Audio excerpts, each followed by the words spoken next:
Hello everyone, good evening. Welcome back to my channel Preeti Palak beauty and blogging. और अभी बज रहे हैं शाम के 6। आज मैंने अपना ब्लॉग इवनिंग से स्टार्ट किया है। तो यहाँ पे आज मैं सत्तू की कचौड़ियाँ बनाने जा रही हूँ, तो उसकी तैयारियों में ही जुटी हुई हूँ। तो जिसके लिए मैंने यहाँ पे 1.5 kg के लगभग मैदा लिया है और इसमें मैंने थोड़ा सा सोडा डाल दिया है और थोड़ी सी कलौंजी और नमक स्वाद अनुसार डाल दूँगी और थोड़ा सा रिफाइंड तेल डाल करके मैं इसे अच्छे हाथों से पूरे मैदा को मिला लूँगी। उसके बाद ही इसका आटा लगाऊँगी और रेस्ट पे छोड़ दूँगी। 2-3 दिन से हम लोगों का मूड बन रहा था मतलब कचौड़ियाँ बनाने की, लेकिन फिर बना नहीं पा रही थी। या तो कभी गलती से आटा ही गूँध लेती थी, जिसकी वजह से मुझे रोटी बनाना पड़ जा रहा था। तो इस वजह से मैंने बनाया नहीं। और कभी-कभी ये होता है ना, खाने का कुछ मन करता है बट लेकिन घर पे वो सामान नहीं होती है, फिर उसे मंगाओ उसके बाद ही बनाना पड़ता है। तो वही हाल था, मैदा ख़त्म था हमारे घर में, तो फिर उन्होंने फिर गए बाज़ार और मैदा वग़ैरह लेकर के आए। तो वही शाम के टाइम में हम फाइनली कचौड़ियाँ बनाने जा रहे हैं।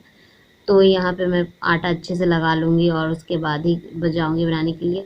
मुझे यहाँ पे थोड़ा-सा लेट हो गया था, मुझे लगा कि शायद बनेगा या नहीं बनेगा, इस वजह से, क्योंकि 2-3 दिन से यही हो रहा था। बनाऊँगी बनाऊँगी बोल कर के बन नहीं पा रहा था, क्योंकि एक तो मैदा भी नहीं था और उसके बाद से अम्मू जो है ना तंग कर रही थी, इस वजह से। और कचौड़ियाँ बनाने में थोड़ी-सी टाइम लग जाती है। जैसे रोटियाँ बनाने में टाइम उतनी नहीं लगती, तो कचौड़ियाँ में डबल टाइम चला जाता है। इस वजह से मैं थोड़ा-सा लेज़ी हो जा रही थी।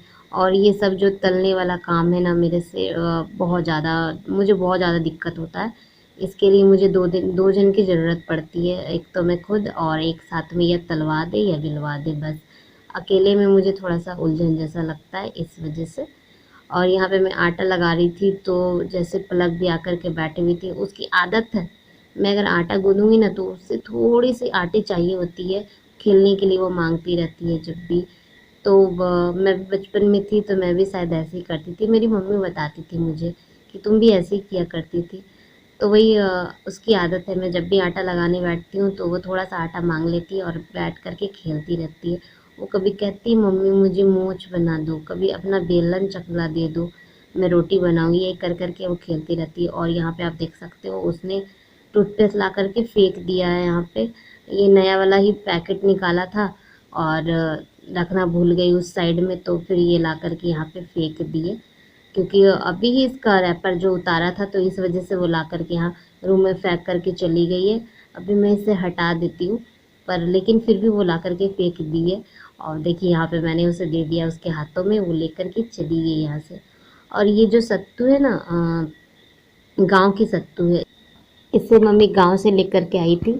तो हमारे यहाँ का जो सत्तू है वो थोड़ा-सा येलो दिखता है और ये वाइट है, तो पता नहीं, मुझे भी पता नहीं है कि ये किस चीज़ की सत्तू है। एक होते हैं ना बाजरे की, फिर मक्के की, और पता नहीं किस-किस चीज़ की होती है, लेकिन हमारे यहाँ तो नॉर्मली चने की ही होती है। तो इसका जो स्वाद था ना, वो खाने में भी दूसरा टाइप का था, इस वजह से। तो इस वजह से इसमें मैं थोड़ा-सा तड़का लगा दे रही हूँ, जैसे मम्मी ने बताया। मम्मी जैसे बनाती है फाइनली उसी तरीके से बना रही हूँ। तो इसमें जो तड़का लगाने वाली कौन-सी बात है, यहाँ पे आप देख सकते हो। यहाँ पे मैंने लिया है अचार, और यहाँ पे मैं 2 अचार की जो होती है ना गुठलियाँ को निकाल कर के, इसमें जो वो होते हैं खाने वाले हिस्से को मैं अच्छे से मैश करके इस सत्तू में मिला लूँगी, मिक्स कर दूँगी। और इसमें थोड़ा-सा खट्टापन डालने के लिए मैंने यहाँ पे 2 अचार लिया है और नींबू भी डाल दूँगी। और थोड़ा-सा स्वाद के अनुसार मैंने नमक यहाँ पे डाल दिया है। और इसे मैं अच्छे से मतलब कि थोड़ा-थोड़ा पानी डाल कर के हल्का-सा गीला टाइप का ही कचौड़िया की सत्तू की स्टफिंग तैयार कर लूँगी। और ये आप जानते हो बहुत ज़्यादा हार्ड हो रखा था ये नींबू, क्योंकि अभी मैंने जस्ट फ्रिज से निकाला था, उसके बाद ही इसे निचोड़ रही हूँ। तो फ्रिज में रखे रखे पता है ये बहुत हार्ड हो जाता है। और यहाँ पे मैं दिखा रही हूँ कि ये कितनी ज़्यादा वाइट दिख रही है, आप देख सकते हो। तो मुझे खुद समझ में नहीं आता, और इसका जो खाने से ना टेस्ट भी बिल्कुल अलग सा लग रहा था, बिल्कुल सत्तू जैसा दिख ही नहीं रहा था। और ये पूरा मैंने इसे तैयार कर लिया है। तो बट आप देख सकते हो कि ये किस कलर का दिख रहा है। अगर वो नॉर्मली जो हम यहाँ पे सत्तू यूज करते हैं, जैसे हमारे झारखंड में होता है, वो सत्तू यूज करते हैं, तो उसकी कलर ही थोड़ी सी चेंज हो जाती है, लेकिन ये सत्तू की कलर चेंज हुई नहीं है। और यहाँ पे आप देख सकते हो मैंने चना और आलू को बॉईल कर लिया है। इसकी सब्जी बनाऊंगी मैं। कचौड़िया के साथ में चना आलू की सब्ज़ी बहुत ज़्यादा टेस्टी लगती है। मैं चाहे तो छोला भी बना सकती थी, फिर या तो फिर आलू की सब्ज़ी भी बना सकती थी, लेकिन मैंने बेटर समझा कि चना की सब्ज़ी बना लेती हूँ। तो वही मैंने आलू और चना को बॉयल कर लिया और उधर मेरा सब्ज़ी बन ही रहा था, तब तक इधर मम्मी है जो कचौड़िया को मतलब कि बाहर ले रही है, सत्तू की जो स्टफिंग है वो डाल कर के भर ले रही है। क्योंकि मम्मी मम्मी ही हेल्प करवा रही थी मेरी, वरना अकेले मेरी बस की बात नहीं थी, क्योंकि अम्मू भी बहुत ज़्यादा परेशान करती है ना इस वजह से। और इस टाइम में दीदी की थोड़ी तबीयत ख़राब थी, तो वो कहाँ से मेरी हेल्प करवा पाती, तो इस वजह से मम्मी ने ही मेरी हेल्प करवाई।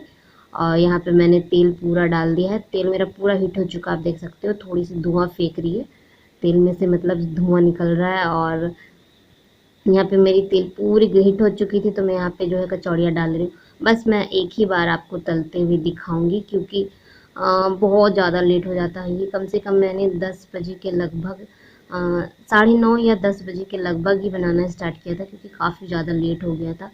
क्योंकि अम्मू भी परेशान कर रही थी, और मम्मी भी जैसे कि कुछ कुछ काम कर लेती है, जैसे मशीन वगैरह चलाती है ना, तो उनका भी कमर वगैरह दर्द होता है, तो जिस वजह से। और यहाँ पे देख सकते हो कि मेरा जो चना का सब्ज़ी मैंने बना करके रख लिया है खाने के लिए। मैंने इसकी रेसिपी शेयर नहीं की, क्योंकि मैंने 2-3 बार आप लोगों के साथ आलू चना की सब्ज़ी की रेसिपी शेयर की है, और ये तो नॉर्मली सब्ज़ी है इस वजह से। तो यहाँ पे मैं इसे थोड़ा सा लो फ्लेम में एकदम करके इसे मतलब कि अच्छे से तल रही हूँ, क्योंकि इसकी जो मतलब कि अगर इसे मैं लो फ्लेम में नहीं ना तलूँगी, तो फिर ये अच्छा नहीं लगेगा, थोड़ा सा कच्चा जैसा रह जाएगा। मैदा का जो टेस्ट है अच्छा नहीं लगेगा, अच्छा कच्चा जैसा लगेगा, इस वजह से। इसलिए मम्मी ने कहा था इसे लो फ्लेम में अच्छे से तलना। और यहाँ पे मैंने एक कचौड़ियाँ निकाल करके अपनी पलक को दे दी थी, क्योंकि उसे भूख बहुत जोर की लग रही थी। और उसकी आदत है कि अगर कुछ अच्छा बनाओ ना, तो वो सबसे पहले प्लेट लेकर के पहुंच जाएगी, मम्मी मुझे दे दो। उसे भूख बहुत जल्दी लग जाती है, तो वही यहाँ पे मैंने उसे एक दे दिया। और अम्मू भी साथ साथ मेरी किचन में है, और वो मुझे बहुत तंग करी थी, बट वो फिर मैंने उसे कुछ कुछ दे दिया, तो वो सारा सामान फेंक करके वो खेल रही थी। और हमारा जो बर्तन वाला जो स्टैंड है ना, वो नीचे में ही है, इस वजह से वो सारा बर्तन निकाल करके फेंक देती है, तो इसलिए मैंने उसे छोड़ दिया था। और यहाँ पे मैंने एक बार कचौड़ियाँ तल कर के निकाल ली है, तो दूसरी बार मैंने यहाँ पे डाल दिया। और सारी कचौड़ियों को मैं ऐसे ही तल कर के रख लूँगी, और खाने का टाइम हो जाता है तो फिर खा भी लेती हूँ, क्योंकि रात काफ़ी ज़्यादा हो गया था। तो इसके बाद मैंने कोई भी आप लोगों के साथ मतलब कोई भी काम मैंने आप लोगों के साथ शेयर नहीं किया। और उसके बाद ये अगले दिन का वीडियो है, जहाँ मेरी जो अम्मू है वो देखिए, ये विलायती चूहा है, पता है, इसे मम्मी गांव से लेकर के आई है। तो यहाँ पे दीदी बैठी हुई है, तो वो वीडियो बना रही है, और मैंने भी सोचा कि चलो थोड़ा वीडियो बना लेती हूँ। ये चूहे के साथ में इतने अच्छे से खेलती है ना, तो उसका मन लगा हुआ रहता है। वो उसकी ज़्यादातर करके आँख मतलब कि ऐसे करने लगती, लगता है उसकी आँख ही फोड़ डालेगी वो। और वो चूहों को पकड़ पकड़ के बहुत अच्छे से खेलती है। और अपनी दादी के कमरे से मतलब कि अपनी बड़ी की मम्मी के कमरे में आ गई, और यहाँ पे वो खेलने लगी। वो देखिए चूहा कहाँ रखा हुआ है, और बहुत मस्ती कर रही थी वो चूहे के साथ में। तो हम लोग भी छोड़ देते हैं, उसकी मस्ती देख कर के ना हम लोगों को बहुत अच्छा लगता है। और यहाँ पे आप देख लो, मैं यहाँ पे जस्ट नहा कर के आई हूँ, मेरा सारा काम ख़त्म हो गया, सारा ऑल टोटल जो सुबह का काम होता है, और खाना वगैरह सब कुछ बना लिया। नाश्ता में मैंने पास्ता बनाया था, और खाना में आज जैसे सैटरडे था तो खिचड़ी बना लिया था। तो खा पी करके सब कुछ काम ख़त्म करके मैंने अम्मू को भी नहला दिया, तो वो न मतलब कि दादी के पास में थी, क्योंकि मैं नहा रही थी, वो मुझे नहाने नहीं दे रही थी, तो मैंने उसे दादी के पास में ही छोड़ दिया था। तो वो अभी जस्ट दादी के पास में ही बैठी हुई है, और पलक भी नहा चुकी है, तो वो बैठ कर के भी यहाँ पे दुकान गई थी, वो तो दुकान से लेकर के आई थी चिप्स वगैरह, तो वहीं वहाँ पे बैठ कर के खा रही थी। तो मैं नहा कर के जैसे आई हूँ, और उसके बाद थोड़ा सा जो भी क्रीम वगैरह लगा लेती हूँ, थोड़ा सा तैयार हो जाती हूँ, तो वहीं यहाँ पे थोड़ा तैयार हो रही हूँ। और ज़्यादा कुछ नहीं लगाती मैं, गर्मियों के टाइम में सूखा पाउडर ही ज़्यादातर करके यूज करती हूँ, और फेयर लवली ही। तो मुझे जो फर्स्ट में सब दिख जाता मैं वही लगा लेती हूँ, या तो पाउडर ही दिख जाए तो पाउडर ही लगा लेती हूँ, या तो फेयर लवली दिख जाए तो फेयर लवली ही। उतना कुछ माइंड नहीं करती, और मैं ज़्यादातर करके उतना मेकअप करना पसंद नहीं करती। हाँ, लेकिन लिपस्टिक काजल मेरी छूटती नहीं, वो तो मेरी फेवरेट है, मैं हमेशा लगाती हूँ उसे। तो गर्मी के दिन है बहुत ज़्यादा ही, मतलब कि बरसात का दिन है, लेकिन गर्मी बहुत ज़्यादा हो रही थी, इस वजह से मैंने ऐसे क्लचर लगा लिया। और यहाँ से मैं चली गई हूँ, क्योंकि मेरी हो गई थी, तो मैं अम्मू को लेने चली गई थी। और अम्मू को लेकर के मैं यहाँ पे आ गई, तो अम्मू ने टॉयलेट कर दिया था, तो वही मैं उसकी पैंट चेंज कर दे रही हूँ। और वो कैमरे के आगे मैंने बताया ना कि बहुत अच्छे से पोज़ देती है, तो वही मैं इसे यहाँ पे हाय कहने को कर रही हूँ, तो वो हाय करती है। और यहाँ पे आप देख सकते हो उसकी जंपिंग स्टार्ट हो जाती है और यहाँ पे हाय और बाय करती रहती है। तो उसे कैमरे के आगे ना बहुत मज़ा आता है, तो मुझे भी अच्छा लगता है, तो इसलिए मैं उसे कैमरे के आगे छोड़ देती हूँ। और यहाँ पे मेरा दोपहर का टाइम ना जैसे खाली ही होता है, तो मुझे सोने का मन करता, लेकिन आज ये दिन भर से सो ही नहीं रही थी लड़की, पता नहीं क्या हो गया था इसे। इसे बहुत सुलाने की कोशिश करी थी बट ये सो नहीं रही थी। तो मैंने सोचा कि चलो बैठ कर के क्या करना है, तो नेल पॉलिश वगैरह लगाने लगती हूँ। तो क्योंकि बहुत दिन हो गए थे मैंने नेल पॉलिश नहीं लगाया था, और मैं जैसे सावन वाले दिन भी गई थी ना, तो उस दिन भी मैं नेल पॉलिश लगाना भूल गई थी। तो उस दिन मेरे को ध्यान में ही नहीं था, तो इसलिए मैंने लगाया नहीं। तो फिर आज बैठे बैठे मुझे ध्यान लग गया नेल पॉलिश के ऊपर में, तो वही यहाँ पे बैठ कर के मैं नेल पॉलिश लगाने लगी और लगाने भी लगी। तो ये लड़की मुझे लगाने नहीं दे रही थी, काफ़ी ज़्यादा तंग कर रही थी। तो वही मैं उसे बहला बहला करके लगा रही थी, और कभी खड़ी हो जा रही थी मुझे पकड़ के, कभी बैठ रही थी, मुझे काफ़ी ज़्यादा तंग कर रही थी। लेकिन बट फिर भी अच्छा लगता है जब वो मेरे साथ ऐसे खेलती रहती, तो अच्छा लगता है। और फिर मैं भी रह नहीं पाती इसके बिना जब तक ये ऐसे नहीं करती, तो इस वजह से। और आखिर मम्मी हूँ ना, तो अच्छा लगता है।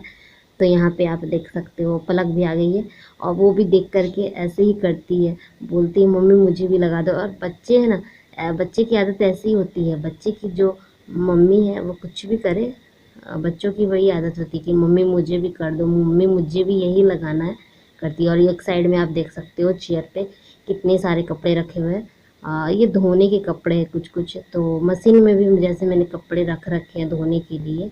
और आजकल मैं एक रोज़ रोज़ नहीं धोती, इकट्ठे धोती हूँ, 2-3 दिन पे कर के धोती हूँ। तो यही चेयर पे मैंने कपड़े रख दिए धोने के लिए। और यहाँ पे आप देख सकते हो पलक जो है बैठ गई है नेल पॉलिश लगाने के लिए। नेल पॉलिश तो उसे लगा देती हूँ, बट उसकी आदत है कि जैसे पहले पहले के ज़माने में ऐसा होता था ना कि हाथ में नेल पॉलिश लगाओ और पैर में लगाओ, तो थोड़े से बिंदु बिंदु जैसे डाल करके बीच में डिजाइन सा बनाते थे, उसकी वही आदत है। तो वही कह रही थी कि मम्मी मेरी डिजाइन बना दो, बिंदी लगा दो मेरे हाथों पैरों में, तो वही मैंने उसे लगा दिया। और वो सो फ्रेंड बज गए दोपहर के 12, और मैंने सारा काम ख़त्म कर लिया है। और टोटल जो काम होता है सारा काम ख़त्म कर लिया है, खाना बन चुका है, और हम लोगों ने नाश्ता वगैरह कर लिया। नाश्ता में पास्ता बना था। क्या नाश्ता में पास्ता बना था? हाँ, नाश्ता में पास्ता बना था, तो पास्ता खा लिया हम लोगों ने। और आज तो जैसे सैटरडे है, तो सैटरडे के दिन खिचड़ी बनती है, तो खिचड़ी और चोखा मैंने बना दिया। और मैं नहा ली हूँ, और पलक कर अम्मू को भी नहा दी हूँ, और सारे लोग खा पी करके अपने अपने काम में चले गए हैं। और मेरा सारा काम ख़त्म हो गया था, तो उसके बाद फिर आराम से कमरे में आई हूँ। तो वही मैंने कल ब्लॉग स्टार्ट किया है, और खाना बनाने के बाद मैंने जो भी कचौड़ी की रेसिपी शेयर की, उसके बाद मैंने कुछ भी शूट नहीं किया, डायरेक्ट मैं आज आप लोगों से मिल रही हूँ। तो वही डायरेक्ट आज मैं आप लोगों से मिल रही हूँ, तो इसलिए आज मैंने मॉर्निंग का कुछ भी आप लोगों के साथ में शेयर नहीं किया, क्योंकि ब्लॉग बहुत ज़्यादा लंबा हो जाता और आप लोग ज़्यादा इंटरेस्ट नहीं लेते, इस वजह से। तो ये देखो आप मेरी अम्मू को, ये भुतनी बनी हुई है, इसकी बुआ ने इसे तैयार किया था। तो आँखों में जो काजल लगाई थी ना, पूरा फैला ली है ये, तो इस वजह से ये मोटे मोटे काजल लगाने से ये यही करती है, आँख को मैस लेती है, और उसके बाद पूरा मतलब कि भुतनी बन जाती है, पूरे चेहरे पे काले काले हो जाते हैं इसके। और तो वही आज इसकी बुआ ने तैयार किया है, तो मैं किसी काम में फंसी हुई थी, तो उसकी बुआ ने तैयार कर दिया, तो वही तैयार हुई है। तो वही काजल इसका फैल चुका है पूरा, इसलिए इसका चेहरा ऐसा दिख रहा है। सो अब इस ब्लॉग को मैं अब यहीं पे एंड करती हूँ। अगर वीडियो पसंद आए तो प्लीज़ मेरे वीडियो पे लाइक कर दीजिएगा, कमेंट कीजिएगा, और फ्रेंड्स फैमिली के साथ में शेयर कीजिएगा। चैनल पे पहली बार आए तो मेरे चैनल को सब्सक्राइब भी कीजिएगा, और साथ ही बेल आइकन को प्रेस कर दीजिएगा, ताकि आपको ऐसी अच्छी वीडियो मिलते। सो फ्रेंड, मुझे आप लोगों की सपोर्ट की बहुत ज़्यादा ज़रूरत है, तो प्लीज़ सपोर्ट कीजिए मुझे भी। और आप लोगों के सपोर्ट के बिना कुछ नहीं हो सकता, तो प्लीज़ मेरे वीडियो पे लाइक कर दिया कीजिए, मुझे सपोर्ट किया कीजिए, क्योंकि एक वीडियो लंबी हो या छोटी हो, बनाने में बहुत ज़्यादा मेहनत लगती है। तो प्लीज़ लाइक कर दिया कीजिए, इससे ज़्यादा मोटिवेट होती हूँ, तो लगता है कि और ज़्यादा अच्छा करूँ, तो इसलिए प्लीज़ लाइक कर दिया कीजिए। और मेरे चैनल पर सब्सक्राइब भी कीजिएगा। तो चलिए मिलते हैं एक अच्छे से ब्लॉग में। Thanks for watching, bye.